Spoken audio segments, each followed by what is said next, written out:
പ്രിയപ്പെട്ട ട്രാൻസ്പോർട്ട് മന്ത്രി ഗണേഷ് കുമാർ സാറിനോട് ഒരു അഭ്യർത്ഥനയുണ്ട്.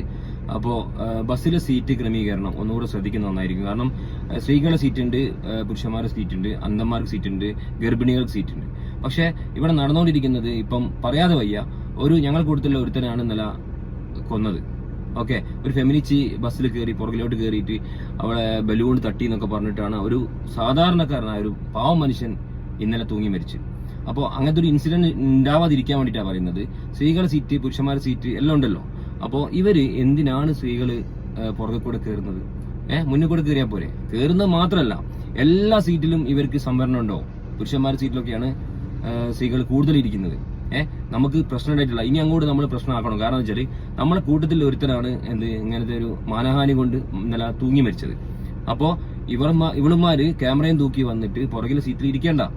ഇതൊരു തീരുമാനമാക്കുക. കാരണം ഇവർക്ക് വെച്ചിരിക്കുന്ന സീറ്റ് ഉണ്ടല്ലോ, സ്ത്രീകളുടെ സീറ്റ് ഉണ്ടല്ലോ, അവിടെ ഇരിക്കുക. ഓക്കെ, മുന്നിൽ കൂടെ തന്നെ കയറിക്കോട്ടെ.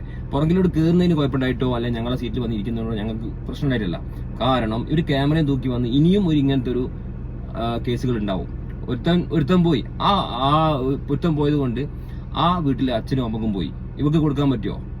ഇവക്ക് അത് നികത്താൻ പറ്റുമോ? ഒറ്റ മോനാണ്, അയാൾ മരിച്ചില്ലേ?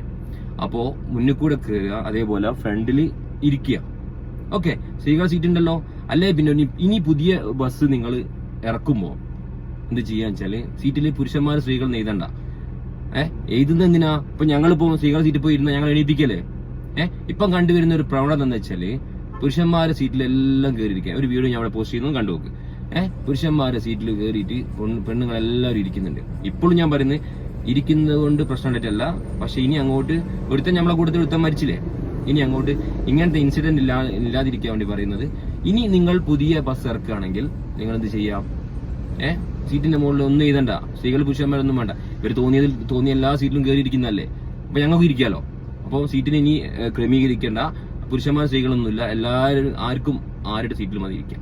ആ ഒരു സിസ്റ്റം കൊണ്ടുപോകാം. ഓക്കെ.